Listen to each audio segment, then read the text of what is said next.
Muy bien. Como les decía, el contenido del ligamento inguinal en el hombre es el cordón espermático. En la mujer es el ligamento redondo. El cordón espermático como tal es una estructura la cual está formada por diferentes conductos, venas que van desde el abdomen hacia los testículos, o por plexos venosos que salen de los testículos hacia el abdomen. El cordón espermático va a atravesar el conducto inguinal. El contenido es importante recordarlos, ¿no? Uno es el conducto deferente como principal estructura. Vamos a tener arterias y venas que van a irrigar el conducto deferente, como la arteria funicular.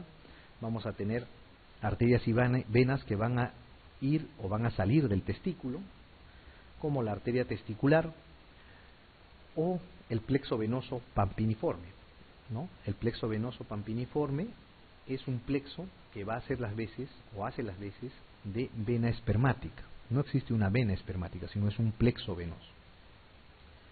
Va a haber nervios también en este conducto deferente.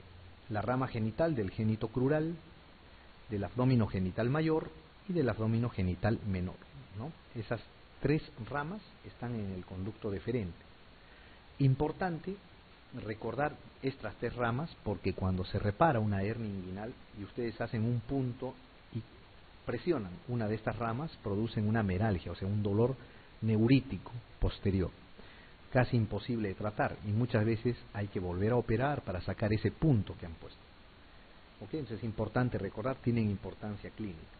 Y también va a haber vasos linfáticos y en algunos pacientes van a haber recesos o procesos vaginales o vestigios de este proceso peritoneo vaginal que predispone a la formación de hernias inguinales indirectas.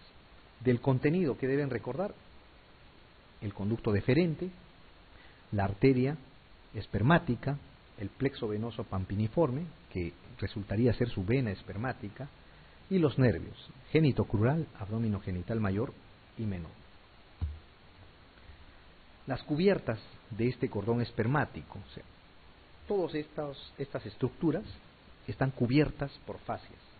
Hay tres fascias: la fascia espermática interna, que deriva de la fascia transversalis; la fascia cremastérica, que no es otra cosa que un músculo que deriva del oblicuo menor, un fascículo y otro que se inserta en el pubis, y descienden por el cordón espermático y llegan hasta el testículo, ¿no? Y se abren a manera de abanico.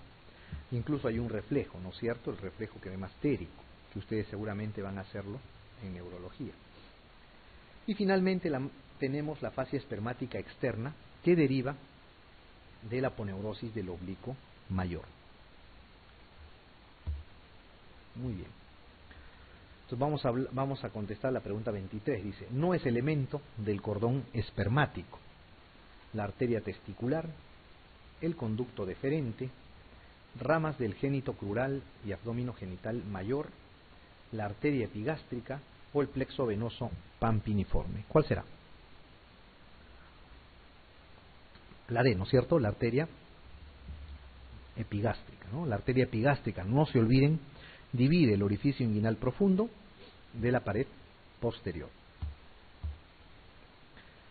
La siguiente, la 24, dice: en la mujer, el contenido del conducto inguinal es el ligamento redondo, la glándula de Bartolino, los vasos femorales, los vasos gonadales o el músculo cremaster.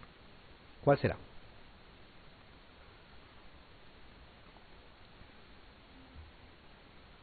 Principalmente el ligamento redondo, ¿no es cierto? Podría haber una confusión acá con el músculo cremaster. Existen fibras que derivan del músculo oblicuo menor, pero que no llegan a ser fibras musculares densas, como en el cremaster, ¿no? Hay unos vestigios de los músculos cremastéricos en la mujer, pero principalmente es el ligamento redondo. Bien. ¿Qué más vamos a hablar? Vamos a hablar de los músculos del abdomen, ¿no? Los músculos del abdomen se dividen en dos: los músculos que están hacia la parte anterior que son dos. El recto anterior se llama recto anterior mayor del abdomen, tanto derecho como izquierdo. Y tenemos los músculos anterolaterales o músculos anchos del abdomen, que son el oblicuo mayor, el oblicuo menor y el transverso, ¿no? Que están a las partes laterales y una pequeña parte anterior. Existe otro músculo que es un músculo pequeño llamado piramidal, que está en la parte inferior, que es un vestigio anatómico, no tiene función, digamos, fisiológica mayormente, pero ¿para qué sirve? Este músculo piramidal, cuando uno hace incisiones bajas, por ejemplo la incisión de Pfannenstiel, sirve de reparo anatómico para ubicar la línea media, porque hace una incisión en la aponeurosis y mediante estos dos músculos piramidales ubica la línea media, ¿no? Básicamente tiene cierta importancia quirúrgica, no se olviden los músculos piramidales, pero fisiológica casi nula. Entonces vamos a hablar de lo que son los oblicuos y del músculo transverso, que son los músculos anchos del abdomen. ¿Ok? Antes de eso, tenemos que conocer que existen estos músculos rectos, que van a ir de los cartílagos costales, sexto, séptimo, octavo, del esternón, y van a descender de manera longitudinal, paralela a la línea media, hasta las ramas horizontales de la sínfisis púbica, ¿no? O del pubis, y van a tener unos tendones intermedios, los cuales van a ayudar a la contracción del abdomen. ¿Qué más? Estos músculos rectos van a estar envueltos en un estuche, en un sobre, que le hacen las aponeurosis de los músculos que están al lado, del transverso, del oblicuo menor y del mayor, cuyas aponeurosis finalmente se fusionan en la línea media, formando lo que es la línea alba. ¿Ok? Importante recordar la línea alba, porque por ahí se puede o se debe hacer la incisión mediana cuando uno hace una laparotomía, porque es la zona de menos sangrado. Muy bien, entonces, sabiendo que hay los músculos rectos anteriores en la parte central, vamos a hablar de los músculos anchos que están en la pared anterolateral. ¿Ok? Estos músculos anchos son el oblicuo mayor, ¿no? El oblicuo menor y finalmente el transverso. Esos tres músculos en ese orden: mayor, más superficial; menor está al medio y transverso es el más profundo. El oblicuo mayor se va a insertar en el ligamento inguinal, en parte en la cresta ilíaca, se va a insertar mediante unos pilares en la sínfisis del pubis, incluso algunas fibras van a pasar al lado contralateral. Luego se va dirigiendo hacia arriba y atrás para insertarse entre las digitaciones de los serratos, en la aponeurosis iliolumbar y en los cartílagos costales últimos, ¿no?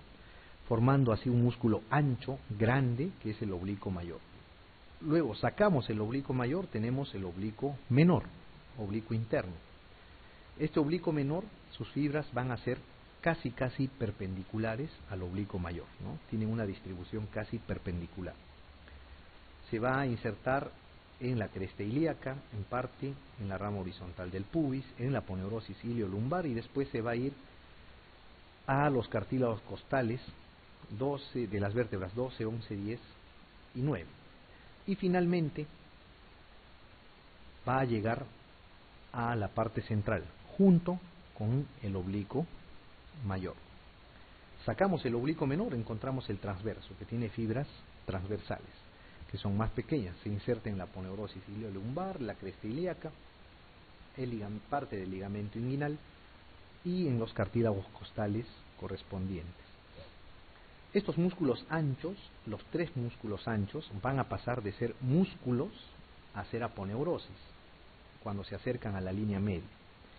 La zona, esto podrían preguntarles, la zona donde cambia de músculo a aponeurosis los músculos anchos se llama la línea semilunar. ¿Ok? La línea semilunar entonces es el reparo o el límite entre la porción muscular y aponeurótica de los músculos anchos. ¿Por qué es importante recordar la línea semilunar? Por dos razones. Uno, la línea semilunar es la zona de debilidad para que aparezcan unas hernias. En el capítulo de hernias lo van a ver, pero ya adelántense, para que salgan las hernias de Spiegel. ¿Ok? Son zonas débiles, es una zona débil. Y dos, esa zona es la que está menos vascularizada. Entonces, cuando se hacen incisiones transversas, normalmente, la Rocky Davis, por ejemplo, se penetra al abdomen por esta línea semilunar. ¿Ok? O cuando se hacen incisiones paramedianas, lo ideal es entrar por esa zona, por la línea semilunar, para evitar sangrados. Muy bien. Entonces, las aponeurosis de los músculos oblicuo mayor, oblicuo menor y transverso, en la línea semilunar se hacen, se fusionan, de tal manera que forman el estuche de los rectos, o sea, el sobre donde vamos a encontrar el recto anterior del abdomen. Este sobre o este estuche tiene ciertas características, ¿no? Como vemos acá.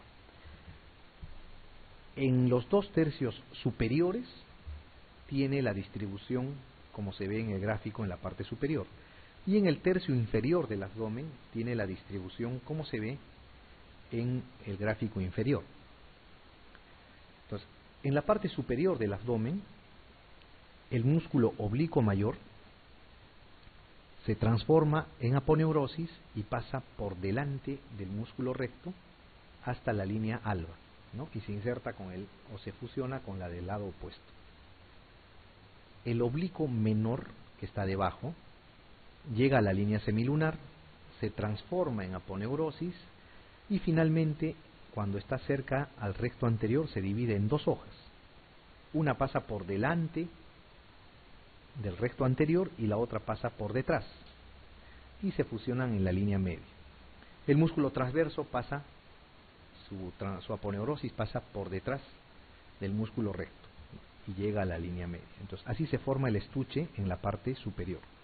En cambio, en la parte inferior, la aponeurosis del oblicuo mayor, del menor y del transverso, todas en la línea de semilunar, se fusionan y pasan por delante del músculo recto anterior, todas, ¿ok? Y detrás solamente vamos a encontrar peritoneo y fascia transversalis, como se ve en la imagen, ¿ok? Entonces, recapitulando, en la parte superior, en los 2/3 superiores del abdomen, el oblicuo mayor, que es el músculo más superficial, se transforma en aponeurosis y pasa por delante del recto hasta el otro lado. El oblicuo menor se divide su aponeurosis en dos hojas, una anterior por delante del recto y una posterior que pasa por detrás del recto anterior. Y el transverso sigue su recorrido y pasa por detrás del recto anterior, como se ve en el gráfico, ¿no es cierto? En cambio, en el tercio inferior, todas las aponeurosis pasan por delante de los rectos anteriores y forman la línea alba. Entonces, la zona de transición de donde las aponeurosis están divididas, ¿no? Y formando un estuche, a la parte inferior donde todas pasan por delante se llama la arcada de Douglas. Cuando ustedes hacen un corte y abren a un cadáver o ven por la paroscopía de repente la pared anterior del abdomen, van a ver una especie de arco, ¿no? Nacarado, donde cambia de color la pared abdominal, que es la arcada de Douglas, el límite entre la distribución superior y la distribución inferior de las aponeurosis. Bien, ¿por qué es importante recordar esto? Por ejemplo, las incisiones transversas inferiores en las cesáreas, en las apendicectomías, no es necesario cerrar el peritoneo, ¿no? En las incisiones que están por debajo del ombligo, en las incisiones transversas. Van a ver, si hacen ginecología o si se acuerdan cuando hicieron el internado, muchos ginecólogos no cierran el peritoneo, ¿no? Lo dejan abierto y se van de frente a cerrar aponeurosis. Por esta razón, ustedes saben que las aponeurosis son los que dan la tensión al abdomen. Entonces, basta con cerrar en el tercio inferior, por debajo del ombligo, la aponeurosis, la superficial, para evitar eventraciones.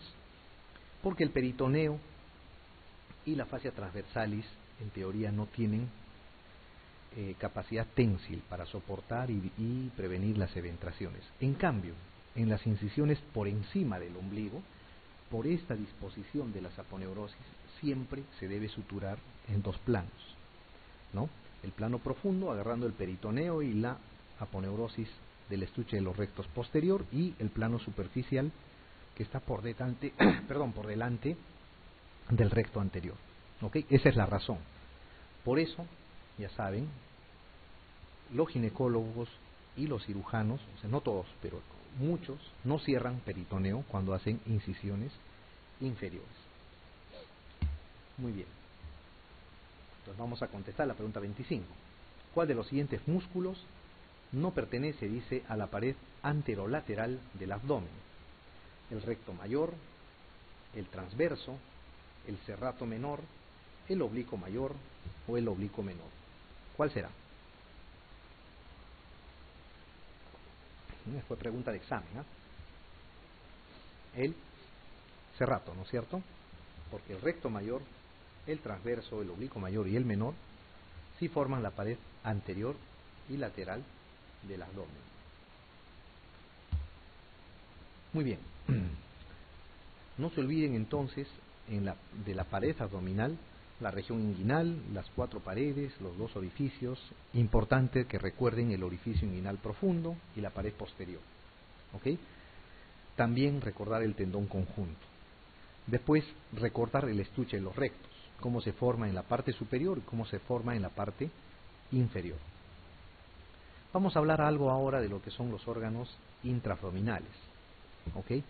Principalmente vamos a dirigirnos acá a la vascularización, a las arterias y a las venas, que es lo que más preguntan en los exámenes de residencia, como anatomía, ¿no?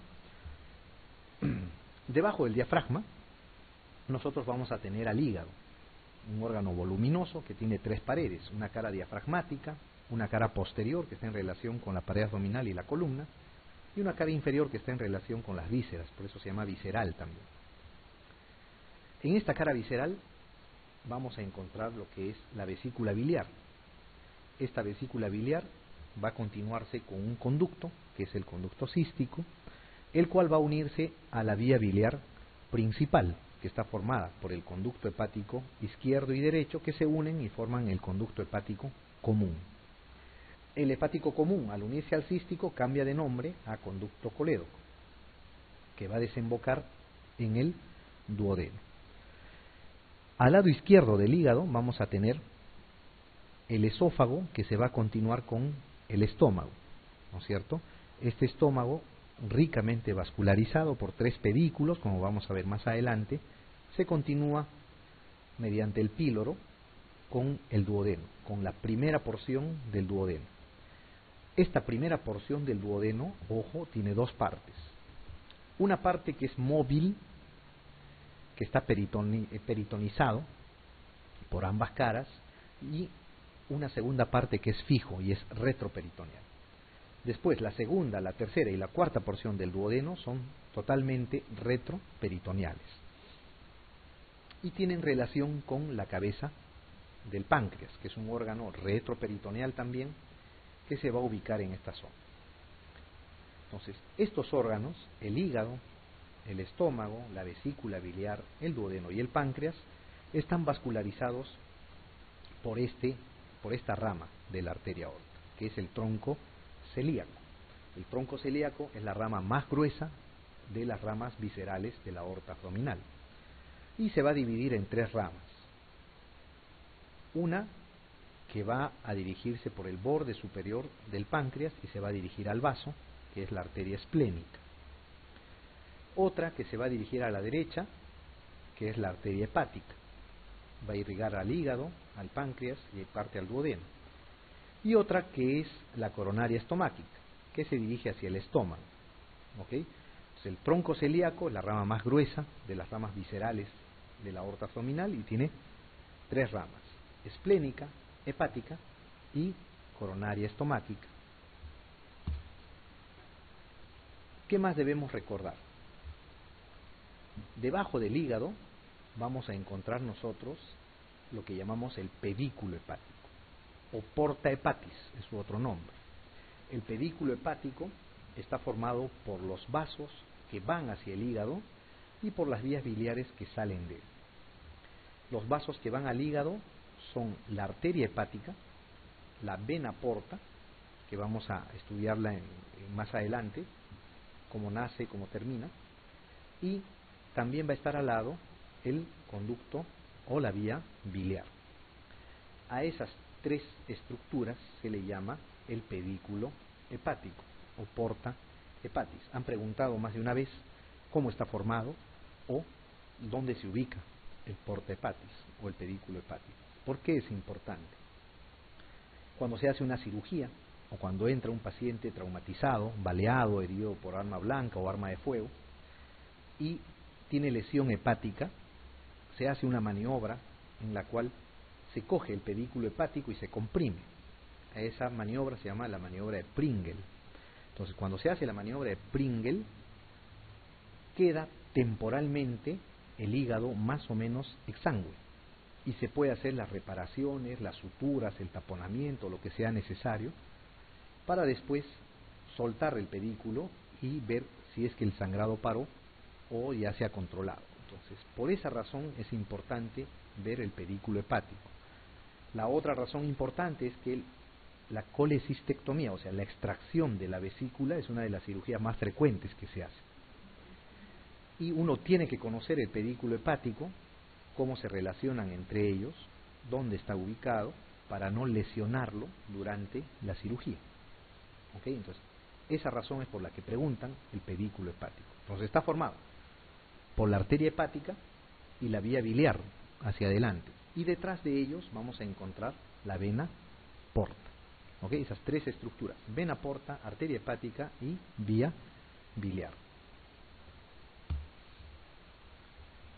Muy bien, la pregunta 26, pregunta de residencia, dice: el pedículo hepático está formado por el conducto hepático común, la vena porta y la arteria hepática propia. Los conductos hepáticos izquierdo y derecho, la vena porta y la arteria hepática común. El conducto colédoco, la vena porta, las arterias hepática izquierda y derecha. El conducto colédoco, la vena cava inferior y las arterias hepáticas izquierda y derecha. El conducto cístico, la vena cava inferior y las arterias hepáticas izquierda y derecha. ¿Cuál será? La A, ¿no es cierto? Será el conducto hepático común, la vena porta y la arteria hepática propia. Muy bien. ¿Qué más deben recordar del conducto del pedículo hepático?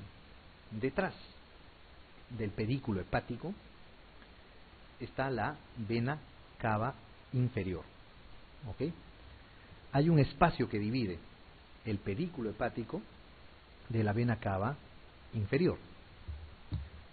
Entonces, cuando se hace la maniobra de Pringle, el dedo índice se mete a través de ese espacio entre la vena cava y el pedículo hepático, y con el dedo pulgar se presiona sobre el índice y así se comprime el pedículo hepático. Ese dedo índice, ojo, se mete a través de un hiato. Ese hiato es el hiato de Winslow. ¿Ok? El hiato de Winslow está formado entonces: vena cava inferior hacia atrás, pedículo hepático adelante, hígado arriba y duodeno páncreas abajo. ¿Ok? El hiato de Winslow sirve para entrar a la transcavidad de los epiplones. Al final vamos a ver cómo está ubicado cuando veamos una visión general. La cavidad peritoneal, les adelanto, tiene dos cavidades: la gran cavidad peritoneal, donde está el colon, el intestino delgado, etc., y la transcavidad de los epiplones, es un espacio que está detrás del estómago, ¿no? Por eso se llama transcavidad, está hacia atrás. Entonces, la puerta de entrada a esa transcavidad anatómica es el hiato de Winslow. Importante porque por ahí o se pone el dedo o se pasa un clan vascular, o se pasa un Penrose o una ligadura temporal cuando se hace la maniobra de Pringle. ¿Ok? Por eso es importante recordar ese hiato de Winslow, el pedículo hepático. Muy bien. Entonces, el pedículo hepático, que está formado por arteria hepática, está formado por vena porta y por la vía biliar, va a servir la distribución de estos vasos, de la arteria hepática, de la vena porta y también la distribución de las vías biliares intrahepáticas para hacer la segmentación hepática. El hígado como tal, hace ya mucho tiempo se dividía en dos lóbulos, ¿no es cierto?, anatómicamente, lóbulo derecho, lóbulo izquierdo, ¿no?, de la parte morfológica, o sea, viendo al hígado por fuera. Pero, haciendo estudios y viendo la vascularización propia del hígado, interna del hígado, se ha encontrado que está o se puede dividir en segmentos. Esos segmentos nacen de la división de la vena porta en ramas y subramas. La arteria hepática acompaña a la vena porta y a sus ramas y a sus subramas. O sea, vamos a encontrar siempre arteria y vena juntas. Además, los conductos biliares intrahepáticos van a acompañar a la parte vascular, a la arteria y a la vena. Entonces, siempre ustedes van a encontrar conducto biliar, arteria y vena. ¿Okay? Los tres van juntos, son inseparables. Además, para la segmentación hepática se tomó en cuenta el drenaje venoso del hígado. Y el drenaje venoso del hígado se hace mediante las venas suprahepáticas. Las venas suprahepáticas en general son tres: suprahepática derecha, suprahepática izquierda y suprahepática media, o el tronco de las suprahepáticas. Muchas veces esta suprahepática media no es una sola, sino son varias pequeñas. Pero para su segmentación se ha hecho como si fuera un solo tronco. ¿Okay? Entonces, la imbrincación de las suprahepáticas con la distribución de la vena porta, la arteria y los canalículos biliares hacen que el hígado se pueda dividir en segmentos. ¿Por qué es importante los segmentos? Porque cada segmento es una unidad anatómica y es una unidad funcional. Ustedes pueden sacar un segmento del hígado y el resto va a funcionar normalmente. Pueden sacar dos segmentos y puede funcionar igual. Pueden sacar tres segmentos y también podría seguir funcionando el hígado, dependiendo de la reserva que tenga. Si no tiene insuficiencia hepática, pueden sacar hasta más del 50% del parénquima, ¿okay? Dependiendo si el hígado es sano o está enfermo. Pero esa resección hepática se hace en base a los segmentos. Y cuando ustedes vean un informe, por ejemplo, ecográfico o tomográfico, normalmente ahora les dicen por segmentos. Por ejemplo, encuentran un quiste de 6 centímetros ubicado en el segmento 2. Entonces ya no les dicen en la cara lateral del hígado, pegado al diafragma, no, le dicen segmento 2 nada más. O una lesión nodular de tipo metastásico en el segmento 8. Ustedes ya deben suponer dónde está, y les describen la lesión. ¿Ok? Entonces, tanto para la clínica, o sea, para identificar lesiones, para estudio por imágenes, o para la parte quirúrgica, para la resección, para la extracción de lesiones, es importante ver los segmentos hepáticos. Y los segmentos hepáticos se van a dividir de acuerdo a la división de la vena porta, como dije. La vena porta a su entrada se va a dividir en dos ramas, una rama derecha y una rama izquierda. La rama izquierda se va a dirigir de forma ovalada y después va a ser una curva y va a dividirse en dos ramas. Una rama que va a ascender paralelo al eje del hígado y por eso se llama la paramediana, y una rama lateral que se va a dirigir hacia el lado izquierdo.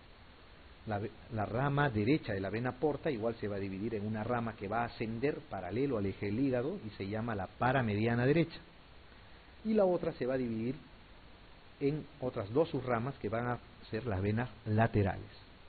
Entonces va a existir un sector lateral, un sector paramediano derecho, un paramediano izquierdo y un sector lateral derecho. ¿Ok?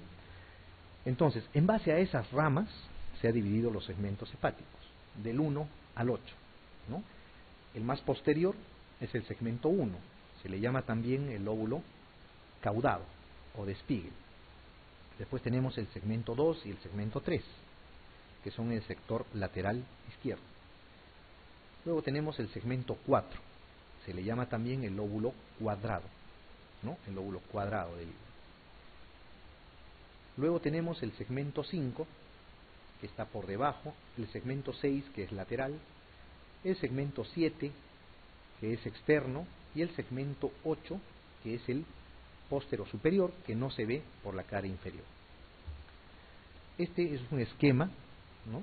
Un dibujo más esquemático de cómo se ve la segmentación, ¿no? En la parte inferior se ve cómo se enumera, ¿no? El segmento 1 es el lóbulo caudado, el 2, el 3, el 4 siguiendo la manecilla del reloj, pero en forma inversa, y el segmento 8 que no se ve por la cara inferior, que es el más superior.